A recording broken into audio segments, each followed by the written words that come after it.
নমস্কাৰ বন্ধুসকল আজিৰ ভিডিঅ'টোত আমি কম্পিউটাৰ টেষ্ট বা স্কিল টেষ্টৰ সম্পৰ্কে আলোচনা কৰিম গ্ৰেড 3 যেটো কম্পিউটাৰ টেষ্ট বা স্কিল টেষ্ট অনুষ্ঠিত হ'ব ইয়াতে আমি যেটো কোৱেশ্চন লৈছো এই কোৱেশ্চনটো জুনিয়ৰ এসিস্ট্যান্টৰ এক্সামত আহিছিলে কোৱেশ্চনটো এমএছ এক্সেল অৰ্থাৎ মাইক্ৰসফট অফিস এক্সেলত বনাব দিছিলে ইয়াতে টোটাল মাৰ্কস আছিল 20 ইয়াত কন্ডিশন বিলাক দিয়া আছে যে থকা যিখিনি কন্ডিশন আছে কন্ডিশন ফুলফিল কৰিব লাগিব আৰু টেবুলখন ক্ৰিয়েট কৰিব লাগিব ইয়াত center alignment দিব দিছে bold হ'ব লাগিব grid line ইয়াৰ পিছতে outline border excel sheet by using center 12 point হ'ব লাগিব column heading text table এই গুটেই বিলাক condition fulfill কৰিলে full marks পোৱা যাব প্ৰথমতে আমি টেবুলখন ক্ৰিয়েট কৰিলাম এনেকুৱা কৈ ইয়াত সাবজেক্ট বিলাকৰ name plus marks বিলাক দিয়া আছে শেষত টোটাল টো উলিয়াব লাগিব তো এমএছ এক্সেলৰ যেটো টোটাল উলিয়া ফৰ্মুলা আছে আমি ফৰ্মুলাটো টোটাল আৰু এভাৰেজ টো উলিয়াম নেক্সট ইয়াতে কিছুমান কোৱেশ্চন দিয়া আছে তলত A B C তেনেকুৱা কয় এ নাম্বাৰ কোৱেশ্চনটো দিছে যে ইয়াত যেটো হেডিং আছে অৰ্থাৎ name maths English science Hindi total average এইখিনি বোল্ড কৰিব লাগিব বোল্ড ফৰ্মত আমি এইখিনি উলিয়াব লাগিব অৰ্থাৎ টাইপ কৰি উঠাৰ পিছত এইখিনি আমি বোল্ড কৰিম এইখিনি কেনেকুৱা কৰিম মই গোটেই দেখুৱাম প্ৰসেসটো অকমান স্লো কৰিছো ইয়াতে যাতে আপোনালোকৰ বুজাত সহজ হয় ইয়াতে যেটো হেডিং আছে এই গোটেইকেটা আমি সিলেক্ট কৰি কেনে বোল্ড কৰি দিব পাৰিম সেকেন্ড বি নম্বৰ দিছে টোটাল অফ অল সাবজেক্ট ইয়াত সাবজেক্ট বিলাকৰ টোটালটো আমি উলিয়াব লাগিব এক্সেল শীটত এটা আমি টোটাল ফৰ্মুলা ইউজ কৰি ইজ ইকুয়াল টু সাম তেনেকুৱা কৰি লিখি কেনে বাকিখিনি টানি দিলে টোটালটো আহি যাব নেক্সট দিছে সি number calculate the average of all subject using the formula in the desired cell up to 2 decimal place ইয়াতে যিবিলাক নাম্বাৰ বিলাক দিয়া আছে কিমান পাইছে তাৰ এভাৰেজটো উলিয়াব লাগিব অৰ্থাৎ শেষৰ কলমখিনি ফিল আপ কৰিব লাগিব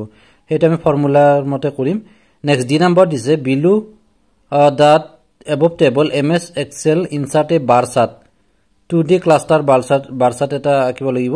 তো ইয়াতে ডেমো মানে তাৰ যিখিনি হয় আউটপুটটো দিয়া আছে তো এনেকুৱা ধৰণৰ এটা বাৰ চাৰ্ট আমি উলিয়াব লাগিব এই টেবুলখনৰ পৰা টেবুলখন গোটেই সিলেক্ট কৰিম সিলেক্ট কৰি পেলাই আমি এটা বাৰ ডায়াগ্ৰাম ওপৰত যেটো টেমপ্লেট থাকিব তেনেকুৱা মতে উলিয়াম তো কিদৰে এখন এক্সেল টেবুলৰ পৰা বাৰ চাৰ্ট বা বাৰ ডায়াগ্ৰামটো ড্ৰ কৰিব পাৰি হেতু দেখুৱাম আপোনালোকক নেক্সট ই number set the view of ms excel sheet page layout to size A4 সাইজত উলিয়াব লাগিব ওৰিয়েন্টেশন টু ল্যান্ডস্কেপ দিয়া আছে ইয়াৰ পিছত মাৰ্জিন টু নরমাল হ'ব লাগিব এই গুটেখিনি কন্ডিশন মতে আমি এই যিখিনি আউটপুট পাম অৰ্থাৎ টেবুলখন প্লাস এই যিখন বাৰ ডায়াগ্ৰাম আছিল এই গুটেখিনি A4 সাইজ পেজ এটাত প্ৰিন্ট আউট উলিয়াব লাগিব এইখিনি আছিল গুটেই কোৱেশ্চন এতিয়া সলভ কৰি দেখুৱাম প্ৰথমৰ পৰা কেনেকুৱা কৰিব লাগিব ভিডিওটো ভাল লাগিলে লাইক কৰিব আৰু যদি প্ৰথমবাৰৰ বাবে আমাৰ চেনেল চাই আছে তেনেহলে সাবস্ক্ৰাইব কৰিবলৈ নাপাহৰিব এতিয়া আমি এক্সেল শীট এখন খুলি লম আৰু তাত এই টেবুলখন ক্ৰিয়েট কৰিম আৰু কোৱেশ্চন বিলাকৰ আনসাৰ সিৰিয়ালি কৰি গৈ থাকিম প্ৰথমতে এইখন অকমান এডজাস্ট কৰি লৈছো যাতে কোৱেশ্চনটো আপোনালোকে চাই থাকিব পাৰে আৰু একেলগে এক্সেল শীটখনো চাব পাৰে এইখিনি অকমান মিলাই লৈছো তো ইয়াতে প্ৰথমতে আমি টোটাল আৰু এভাৰেজটো উলিয়াব লাগিব ইয়াৰ পিছতে হেডিংটো বোল্ড কৰিব লাগিব তেনেকুৱাকৈ সিৰিয়ালি কৰি যাম ফাৰ্ষ্টতে আমি টাইপ কৰি লও যি লিখা আছে এইখিনি নেম ইয়াৰ পিছতে সাবজেক্ট বিলাক আৰু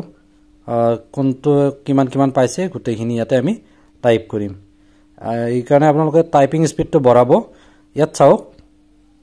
টোটাল কেইটা ঘৰ আছে প্ৰথমতে নেম আছে তাৰপিছত maths English science Hindi total average total হৈছে ইয়াতে 7টা ঘৰ থাকিবলৈ অৰ্থাৎ এৰ পৰা জি লৈকে প্ৰথমতে আমি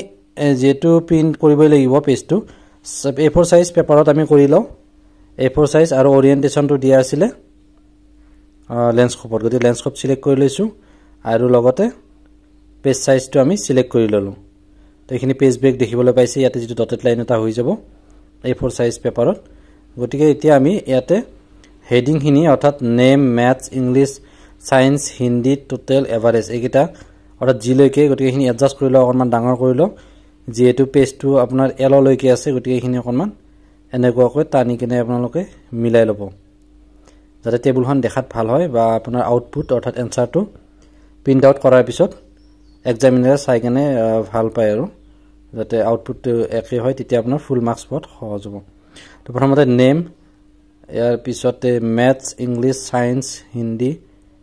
টোটাল এভাৰেজ এইখিনি হেডিংটো টাইপ কৰি লৈছো তাৰ পিছত এটা এটা গুটেখিনি ফিল আপ কৰিম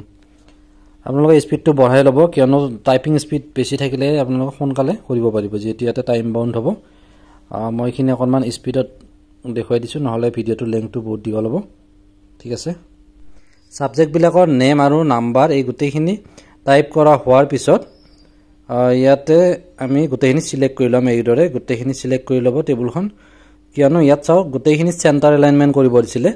তো সেন্টাৰ এলাইনমেন্ট কৰিব লাগিলে হলে ইয়াতে ওপৰত হোমত যাব লাগিব গৈ পেলাই ইয়াত দেখিছে মাজত যেটো আছে তো এনেকুৱাকৈ সেন্টাৰ এলাইনমেন্ট হৈ যাব এইখিনি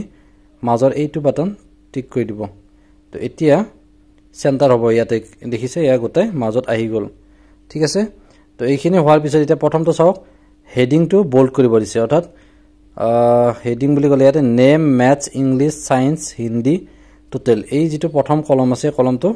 বোল্ড কৰিব লাগিব গতিকে এইখিনি আমি বোল্ড সিলেক্ট কৰি দিলে এইখিনি বোল্ড হৈ যাব প্ৰথমতে সিলেক্ট কৰি ল'ব লাগিব তো সিলেক্ট কৰি লৈছো ইয়া বোল্ড হৈ গল ঠিক আছে ডাইৰেক্টলি ৰটো আমি সিলেক্ট কৰি এনেকৈ কৰি দিব পাৰো নেক্সট এতিয়া আমি যদি পেজ বৰ্ডাৰটো দিব লাগে তেতিয়া গোটেইখিনি সিলেক্ট কৰি ল'ব সিলেক্ট কৰি লৈ পেলাই আমি অৰ্ডাৰ অল বৰ্ডাৰ মাৰি দিলে হ'ব এইখিনি তো ইয়াৰ আগৰ ভিডিওটো আপোনালোকক দেখাইছিলো অল বৰ্ডাৰ সিলেক্ট কৰিব ঠিক আছে এই গোটেইবিলাক বৰ্ডাৰ আহি গল ঠিক আছে তো ইয়াৰ পিছত নেক্সট কোৱেশ্চনটো লাইছো ইয়াত যিকিটা সাবজেক্ট আছে ইয়াৰে টোটালটো উলিয়াব লাগিব বি নাম্বাৰ কোৱেশ্চন দিয়া আছে এটো দেখা পোৱাত অসুবিধা আছে তো টোটাল কৰাৰ কাৰণে যেটো ফৰ্মুলা আছে ইকুৱেল টু দিব লাগিব তাৰ পিছত সাম SUM সাম ইয়াৰ পিছতে ব্ৰেকেট দিব লাগিব ব্ৰেকেট দিয়াৰ পিছত আপোনাৰ এই যেটো ৰো আৰু কলম হেতু এড্ৰেছ দিব লাগিব অৰ্থাৎ ইয়াতে নাম্বাৰ 1 তেনেকৈ দিব পাৰে বা সিলেক্ট কৰি দিলে হয় এইখিনি ডাইৰেক্টলি আহি যাব তাত ইয়াতে আপোনাক নাম্বাৰটো বহাই দেখিছো এটো B3 এটো ৰো নাম্বাৰটো হৈছে B আৰু কলম নাম্বাৰটো হৈছে 3 গতিকে B3 দিব লাগিব B3 আৰু কলৈকে যোগ কৰিব লাগিব টোটাল আপোনাৰ E লৈকে E3 লৈকে সো ইয়াতে E3 দিব লাগিব যোগ কৰিলে ইজ ইকুৱেল টু সাম দি কেনে ইয়াতে সেমিকলন দিব লাগে দুটা ফুট আছে এটো দিয়াৰ পিছত E3 দিলো এন্টাৰ মাৰি দিয়াৰ পিছত এইখিনি টোটাল হৈ গল এতিয়া নেক্সট যি তিনিটা আছে এইবিলাক ইয়াত যেটো তলৰ কৰ্নাৰ আছে তাত ধৰি পেলাই তলফালে টানি দিব তো গোটেইখিনি টোটাল হৈ আহিব অৰ্থাৎ কোৱেশ্চনত যেটো আছিল ভ্যালু বিলাক তো ঠিক তেনেকুৱাকৈ ইয়াতে দেখিবলৈ পাইছে নাম্বাৰ বিলাক প্লাস আমি টোটালটো উলিয়ালো তো এতিয়া নেক্সট আমাৰ কামটো হ'ব এভাৰেজ উলিয়াব লাগিব সেকেন্ড কোৱেশ্চন দিছিলে calculate the total of all subjects তো এইখিনি আমি উলিয়াই ললো এতিয়া নেক্সট সি নাম্বাৰ দি আছে calculate the average of all subjects গোটেই সাবজেক্টৰ এভাৰেজ উলিয়াব দিছে প্ৰথমতে আমি কুণ্ডনৰ ক্ষেত্ৰত উলিয়াম তো ইয়াৰ কাৰণে ফৰ্মুলাটো আছে is equal to average AVERAGE bracket start কৰি কিনে আপ টু কিমান লগে টোটাল কৰিম E3 লৈকে এইখিনি সিলেক্ট কৰি দিলে আহি যাব তেনেকুৱাকৈ এভাৰেজ এন্টাৰ মাৰি দিব আৰু ইয়াৰ পিছত এইটো বক্সৰ তলত চিনটো আছে তাত ধৰি কিনে টানি দিব এতিয়া গোটেই কেইটা নাম্বাৰৰ এভাৰেজ আহি গল এতিয়া ইয়াত যেটো গোটেইবিলাক নাম্বাৰ আছে গতিকে এভাৰেজটো তেনেকুৱাকৈ আহিছে যদি ম্যাথছত সাপোজ ক্যান্ডিডেটজন এবসেন্ট আছিল তেনেকুৱা ক্ষেত্ৰত আপোনাৰ এভাৰেজটো কিমান আহিব সাপোজ ইয়াতে এবসেন্ট আছিল গতিকে AB লিখি দিলো তো এতিয়া এভাৰেজ যদি উলিয়াব লাগে তো তেতিয়া এভাৰেজটো ইয়াত চাওক 70 আহিছে কিয়নো ইয়াতে এবসেন্টটো এটা সাবজেক্ট বুলি ধৰিছে হয়নে গতিকে এভাৰেজটো কেনেকৈ ওলাব এতিয়া এই যেটো এভাৰেজ ফাংচন লিখিছিলো ইজ ইকুৱেল টু এভাৰেজ তাত ইজ ইকুৱেল টু আমি লিখিব লাগিব AVER লাষ্টত A এটা লাগিব এভাৰেজ A লিখি পেলাই আমি এটো B3 আছিল B3 পৰা আপ টু E3 লৈকে তো তেতিয়া আপোনাৰ এভাৰেজটো আহি যাব এতিয়া নেক্সট কোৱেশ্চনটো লৈছো question number D below the above table in MS Excel insert a bar chart 2D cluster bar chart ইয়াতে 2D bar chart এখন আমি এতিয়া বনাব লাগিব তো by selecting column number 1 to 5 of the table এক নম্বৰৰ পৰা 5 নম্বৰ গোটেইখিনি নহয় 5 লৈকে আহিব লাগিব এইখিনি তো 1 ৰ পৰা 5 লৈকে তো 1 ৰ পৰা 5 হলে তেতিয়া বাৰ ডায়াগ্ৰামটোত হিন্দি সায়েন্স ইংলিশ ম্যাথছ এইকেইটা সাবজেক্টৰ নামখিনি আহি যাব চাৰিটা সাবজেক্ট আৰু প্ৰথমতে যিখিনি নাম আছিল ক্যান্ডিডেটস বিলাকৰ তো নামবিলাক আহি যাব তো আমি প্ৰথমতে বোল্ড লেটাৰত বনালো এই নাম্বাৰটো নেক্সট আমাক টোটাল উলিয়াব দিলে টোটালটো উলিয়ালো বি নাম্বাৰটো হৈ গল নেক্সট সি নাম্বাৰ দিছিলে এভাৰেজ উলিয়াব তো এভাৰেজটো উলিয়ালো সি নাম্বাৰ আনসাৰ হৈ গল ঠিক আছে বুজি পাইছে নিশ্চয় যদি ভিডিওটো ভাল লাগে কমেন্ট কৰিব এতিয়া আমি ডি নাম্বাৰ আনসাৰটো কৰিম অৰ্থাৎ বাৰ ডায়াগ্ৰামটো আমি দেখুৱাম তলফালে তো কেনেকৈ ক্ৰিয়েট কৰিব লাগিব ইয়াত দিয়া আছে condition column number 1 to 5 select কৰিব দিছে তো 1 ৰ পৰা 5 লৈকে আমি সিলেক্ট কৰিম অৰ্থাৎ সাবজেক্ট কেইটা নাম টোটাল বা এভাৰেজ এইখিনি নালাগে গতি ইয়াত পৰা আমি এইখিনি টানি দিম আপ টু হিন্দি লৈকে ঠিক আছে তো এতিয়া এনেকুৱা ধৰণৰ এখন বাৰ ডায়াগ্ৰাম আমি ইনচাৰ্টলৈ যাম ইনচাৰ্টত গৈ পেলাই ইয়াতে বাৰ ডায়াগ্ৰাম দেখিছে তো ইয়াত বিভিন্ন ধৰণৰ এইবিলাক টেমপ্লেট আছে ইয়াতে আমাক কোৱেশ্চনটোৰ লগত মিলা কোনটো হ'ব প্ৰথমটো হ'ব গতিকে প্ৰথমটোত ক্লিক কৰিলোঁ তো আহি গ'ল একজেক্ট আহিছে দেখিছে ইয়াত চাওক সাবজেক্টবিলাকৰ নাম আছে লেফ্ট সাইডত হিন্দী সায়েন্স অকণমান ডাঙৰ কৰি লৈছো এইটো যেটো আমাৰ পেজ সাইজ মতে বহুখিনি স্পেচ আছে গতিকে অকণমান ডাঙৰ কৰি লৈছো এখিনি এডজাস্ট কৰি আপুনি ডাঙি নিব পাৰিব এনেকুৱাকৈ কৰ্নাৰত ধৰি পেলাই এতিয়া চাওক ইয়াত হিন্দী সায়েন্স ইংলিশ ম্যাথছ আহিছে আৰু তলফালে চাওক 0 10 20 30 তেনেকুৱা কৈছে কিন্তু আমাৰ যেটো কোৱেশ্চনছ আছে তাত কোৱেশ্চনটোত চাওক 0 ইয়াৰ পিছত 10 নাই 20 আছে নেক্সট 40 60 তেনেকুৱা কৈছে তো হেতু আমি মিলাব লাগিব তলৰ হেতুৰ পৰা আৰু এইফালে নামবিলাক নিশান্ত ইয়াৰ পিছতে সুধীৰ মনীষ কুন্দন এইবিলাক আছে ৰাইট সাইডত ঠিক আছে গোটেইখিনি মিলি আছে কিন্তু আমি তলৰ যিখিনি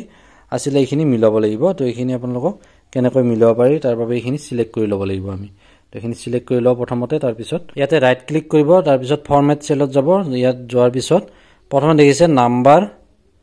মিনিমাম আৰু ম্যাক্সিমাম ৰেঞ্জটো দিয়া আছে 0 পৰা 100 লৈকে গতিকে মিনিমামটো আমি ফিক্স কৰিম মিনিমামটো 0 লম আৰু ম্যাক্সিমামটো আমি 100 লম ইয়াতে প্ৰথমতে দেখিছে মিনিমাম ম্যাক্সিমাম তো ইয়াতে চাওক 0 to 100 আছে গতিকে আমি ইয়াতে 0 এটো 0 থাকিব 0.0 তো আৰু ম্যাক্সিমামটো আমি 100 লৈকে লম ইয়াত 90 লৈকে আছিল গতিকে এটো আমি 100 কৰি দিম এতিয়া 0 to 100 আহি যাব কিন্তু ইয়াত যেটো ৰেঞ্জ আছে চাওক 0 to 100 আহিলে কিন্তু 0 10 20 30 40 তেনেকুৱা হৈ থাকিলে গতিকে আমি এটো চেঞ্জ কৰি ল'ব লাগিব কোৱেশ্চন যেটো 0 20 40 60 তেনেকুৱা কৈছে আকৌ ইয়াত যাম ফৰমেট সৰি ইয়াতে সিলেক্ট কৰিব লাগিব ফৰমেট এক্সিস ইয়াতে ক্লিক কৰিব ইয়াত ক্লিক কৰাৰ পিছত মাৰ্জ ইউনিট ইয়াত দেখিছে ইয়াতে 20 কৰি দিম 20 কৰি দিলে এছক 0 20 40 60 80 100 আহি গল এক্সাক্ট হৈছে এতিয়া ঠিক আছে গতিকে আমাৰ কোৱেশ্চন আৰু আনসাৰ লগত মিলিছে ইয়াৰ পিছত নেক্সট ই নম্বৰ আৰু এটা দিয়া আছে ই নম্বৰ কোৱেশ্চনটো দেখুৱাইছো ইয়াত চাওক অকমান দেখাবলৈ সুবিধা হৈছে বুজি পাইছে নিশ্চয় আপোনালোকে তো দুইখন স্ক্ৰিন একেলগে দেখাইছো যেটো পেজ লেআউট সাইজ A4 দিব দিছিল আমি যেটো প্ৰথমতে কৰি ললো আৰু যদি কোনোবাই নকয় তেনেহলে এতিয়াও কৰিব পাৰিব ইয়াতে গৈ পেলাই এই ওপৰত এইটো দেখিছে A4 সাইজ তাত ক্লিক কৰি দিব নেক্সট কৈছে ওৰিয়েন্টেশন টু ল্যান্ডস্কেপ লাগিব মাৰ্জিন নৰমাল ওৰিয়েন্টেশন যাব গৈ পেলাই ল্যান্ডস্কেপত ক্লিক কৰি দিব নেক্সট মাৰ্জিন টু নৰমাল ৰাখিব দিছে মাৰ্জিনত যাব গৈ পেলাই ইয়াতে নৰমাল অৰ্থাৎ সেকেন্ড অপচনটো টিক কৰি দিব হৈ গল এতিয়া আমাৰ কোৱেশ্চন আপ টু ই লৈকে কমপ্লিট হৈ গল ইয়াৰ পিছত তলফালে কি আছে আমি চাই লৈছো তলফালে স্ক্ৰল ডাউন কৰিছো কোৱেশ্চনটো এতিয়া এইখিনি আমি এটা A4 সাইজ পেপাৰত প্ৰিন্ট আউট কৰি দিব লাগিব তেতিয়া এক্সামিনাৰক গোটেইখিনি আউটপুট আহি যাব ইয়াতে টেবুলখন লগতে বাৰ ডায়াগ্ৰামখন আহিব আৰু যিখিনি বোল্ড কৰিব দিছিলে বা এভাৰেজ উলিয়াব দিছিলে বা টোটাল কৰিব দিছিলে গোটেইখিনি আপোনাৰ A4 পেপাৰত প্ৰিন্ট আউট উলিয়াই দিব লাগিব তো এতিয়া ইয়াতে এক্সেল শীটত এইখিনি লেফট কৰ্নাৰত গৈ প্ৰিন্ট প্ৰিভিউত যাব এয়া প্ৰিন্ট প্ৰিভিউত দেখিবলৈ পাইছে ওপৰ ফালে টেবুলখন আছে আৰু তলত বাৰ ডায়াগ্ৰামটো আছে অকনমান এডজাস্ট কৰি লৈছো যেটো কোৱেশ্চন আছিল ঠিক তেনেকুৱাকৈ কোৱেশ্চনখন মতে এক্সাক্ট হৈছে তথাপিতো ইয়াতে টেবুলখন অকনমান লেফটৰ ফালে আছে যেনক এতিয়া এয়া চাওক প্ৰিন্ট প্ৰিভিউ ইয়াত যাব গৈ পেলাই আপোনাৰ এটো A4 সাইজত দেখা দিছে ল্যান্ডস্কেপত আছিল সেই কাৰণে এনেকুৱা হৈছে তো এখিনি আপোনালোকে এডজাস্ট কৰি ল'ব পাৰে অকনমান টেবুলখন এইফালে টানি ল'ব পাৰে বা বাৰ চাইডটো অকনমান তলফালে আনি ল'ব পাৰিব ইয়া জুম কৰি দেখুৱাইছো ঠিক আছে এতিয়া আমাৰ আউটপুট আহি গল ইয়াতে এভাৰেজ টোটাল সাম গোটেইখিনি উলিয়া হল লগতে বাৰ চাইডটো যি মতে দিয়া আছিল গোটেইখিনি হৈ গল ক্লোজ প্ৰিভিউ কৰি দিছো আকৌ তো এতিয়া টেবুলখন অকনমান টানি কিনে আপোনালোকে এডজাস্ট কৰি ল'ব পাৰে এইখিনি টানি দিছো এইফালে যেটো ডটেড লাইনলৈকে কিছু ঠাই আছে একেবাৰে মিডলত আহিলে ভাল লিখিবলৈ হ'ব বা এক্সামিনাৰৰ ভাল পাব এক্সাক্ট আনসাৰটোৰ লগত মিলিব তো আকৌ প্ৰিন্ট প্ৰিভিউ লৈ গৈছো এয়া চাওক এতিয়া মিডলত আহি গৈছে ঠিক আছে এইখিনি আছিল আজিৰ ভিডিওটো কেনেকুৱা পালে কমেন্ট কৰি জনাব ভাল লাগিলে লাইক কৰিব আৰু যদি প্ৰথমবাৰৰ বাবে চেনেলটো চাইছে তেনে সাবস্ক্ৰাইব কৰিবা আৰু যদি আমাৰ ফেসবুক পেজত চাইছে তেনে পেজটো ফলো কৰি ৰাখিব পুনৰ অন্য এটা ভিডিওৰ সৈতে লগ পাম ধন্যবাদ